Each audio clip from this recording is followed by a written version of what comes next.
Today I want to show you how to do microworms. Microworms are really quite simple. This is all you need to get a culture of microworms going, which you can keep going, new cultures. Mine have been going for about 15 years. You need a plastic container with a good tight fitting lid. Poke some small holes in it. You can use oatmeal, baby cereal. I like to use instant potatoes because when it crashes they don't smell nearly as bad. You need some active brewer's yeast, you need some water, and of course you need another culture that you're going to use to start yours. Now, to get your culture going, you first have to make the media. Microworms are kind of interesting. The microworms don't eat the potatoes. The microworms eat the yeast, which we're going to grow in here, and the yeast eat the potatoes. So it's kind of like you're going to grow one food to feed another food, and eventually you're going to end up feeding that to your fish. So put up maybe a 1/4 of an inch, 1/2 inch if you're feeling really industrious, of the potatoes in there, instant potatoes. Then you're going to add enough water to make it just a little bit looser than you would if you're actually making the mashed potatoes. This is kind of a funky stuff. You got to let it, pour some water in, let it sit for a while, because you'll think you've got too much in there and you'll think it's all wet, and you come back and you find out it's too dry to use. So you got to let it go a little bit, let it wait a while.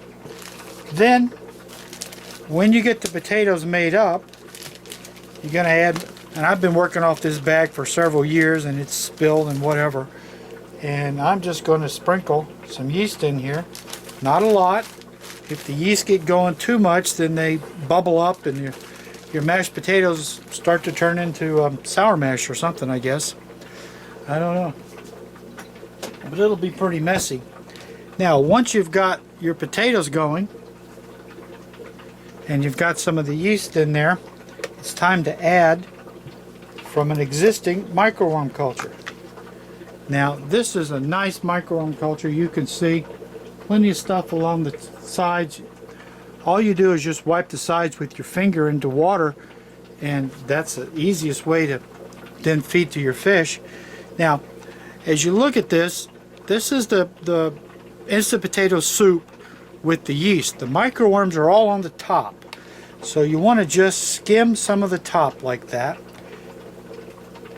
Pour it into your container.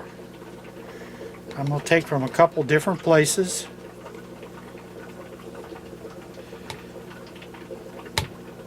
Pour in there.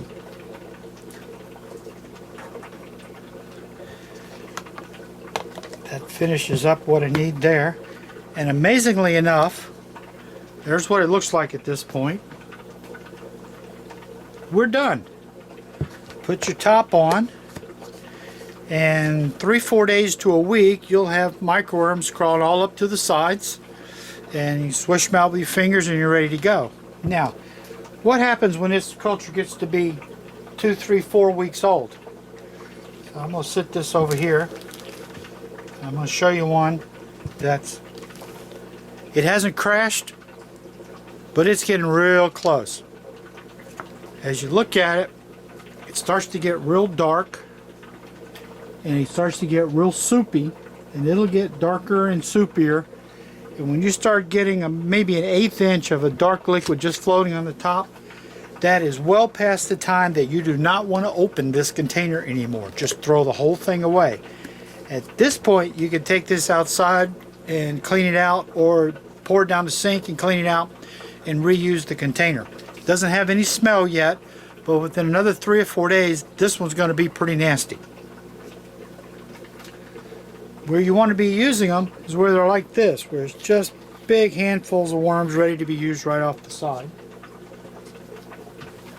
And there's our brand new fresh one.